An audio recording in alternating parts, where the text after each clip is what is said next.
राजा रविवर्मा आधुनिक भारतीय कलेचे जनक.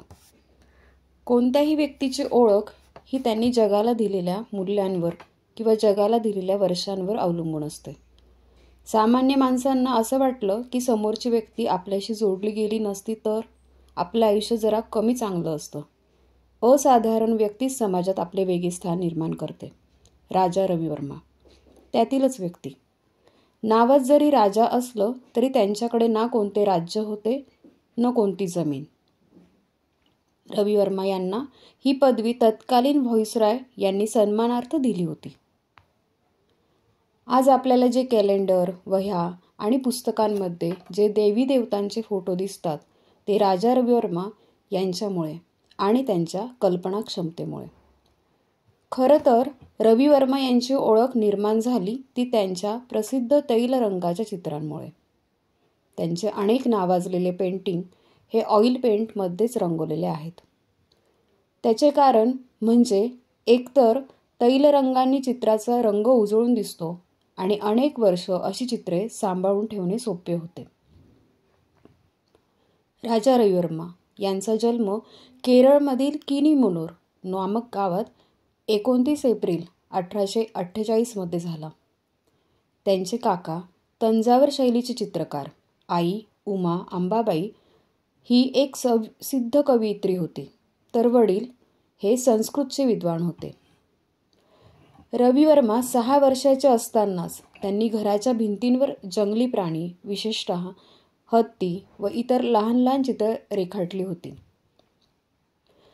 ते रेखाटन कौशल्य आणि सहजता पाहूनच त्यांच्या चित्रकार काकाने स्वतःला अवगत असलेली चित्रकलेची तंत्र आणि सिद्धांत त्यांना शिकवले.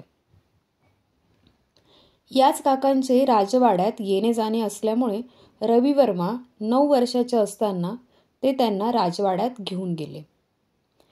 तेव्हा त्यावेळचे महाराज आईलम तिरुनाल या छोट्या चित्रकाराच्या कलेने प्रभावित झाले आणि त्यांनी रविवर्मा यांना राजमहालात राहण्याचे आदेश दिले. त्यावेळी राजचित्रकार राजस्वामी नाईकर यांचा पाश्चात्य चित्रशैलीत हातखंड होता. तसेच जॉन्सन हा देखील तिथे भेटी देत असत. या दोघांच्या संपर्कामुळे आपण चित्रकारच व्हायचे असे रविवर्मा यांनी निश्चित केले.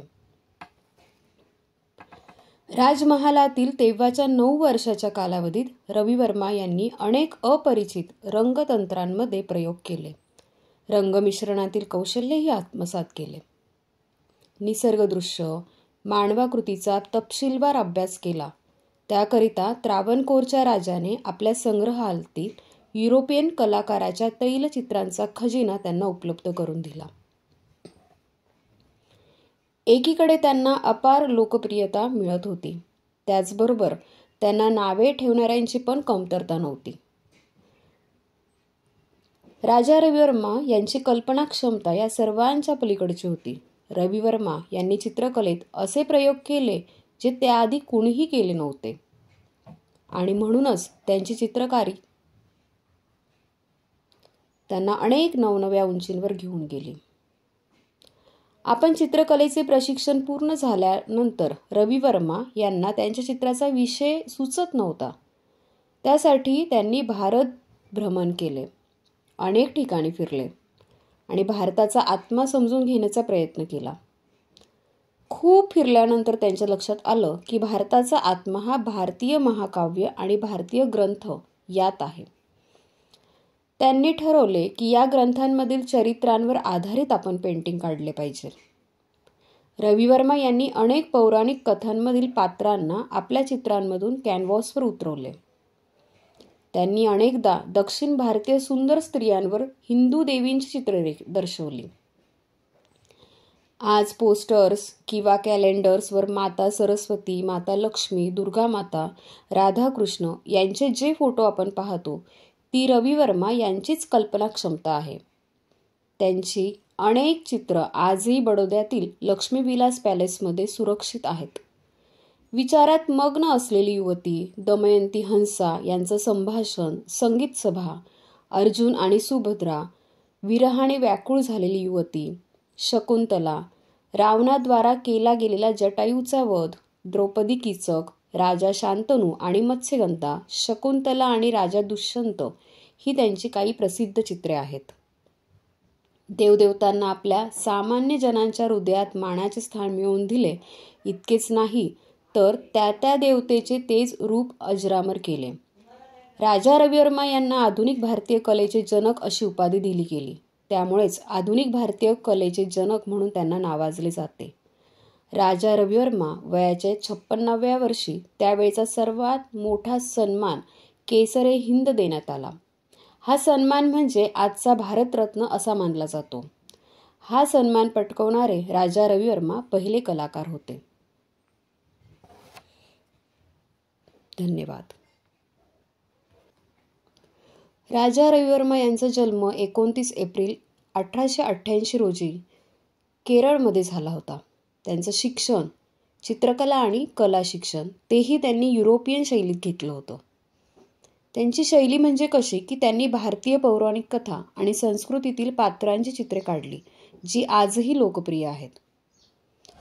राजा रविवर्मा यांनी काढलेल्या चित्रांमुळे लोकांना भारतीय देवदेवता कशा दिसतात हे समजले. त्यांच्या कामामुळे भारतीय कलेला एक नवीन ओळख मिळाली. तसेच त्यांनी भारतीय कला आणि संस्कृतीला लोकप्रिय केले. त्यांनी अनेक प्रसिद्ध चित्र आणि लिथोग्राफ तयार केले जे आजही प्रसिद्ध आहेत. ते भारतीय कलेत युरोपियन शैलीचे मिश्रण करून काम करत होते, ज्यामुळे त्यांची कला अद्वितीय बनली. ते त्रावणकोर राजघराण्याचे सदस्य होते, ज्यामुळे त्यांना कलेसाठी आवश्यक असलेले समर्थनही मिळाले. 1873 मध्ये मद्रास येथील चित्रकलेच्या स्पर्धेत रविवर्मा यांनी सुवर्ण पदक मिळवले. महाराजांच्या दरबारात असणाऱ्या इटालियन चित्रांकडे पाहून त्यांनी तैलचित्र सुरू केले. राजा रविवर्मा यांच्या चित्रात एक सुंदर, प्रमाणबद्ध आणि एकदम सौंदर्यवती साडी नेसलेली स्त्री असते. त्यांचा स्टुडिओ महाराष्ट्रामध्ये लोणावळ्याजवळ आहे. तेव्हा दिसलेल्या मराठी स्त्रियांकडे पाहून त्यांनी तशा स्त्रिया चित्रात रंगवल्या. राजा रविवर्मा यांनी चित्रातील विविध विषयांसाठी भारतभर प्रवास केला. त्याचे दुष्यंत व शकुंतला, नल दमयंती या विषयांवरील चित्रे प्रसिद्ध आहेत. त्यांच्या चित्रांनी भारतीयांना त्यांच्या धर्मग्रंथातील दृश्ये डोळ्यासमोर साकार केली. ही त्यांची चित्रे सर्व भारतभर प्रसिद्ध झाली. आधुनिक भारतीय वास्तववादी चित्रकलेचा जनक म्हणून राजा रविवर्मा यांचे नाव घेतले जाते. युरोपियन चित्रकारांप्रमाणे कमिशन पोर्ट्रेट काढणारे ते पहिले भारतीय चित्रकार.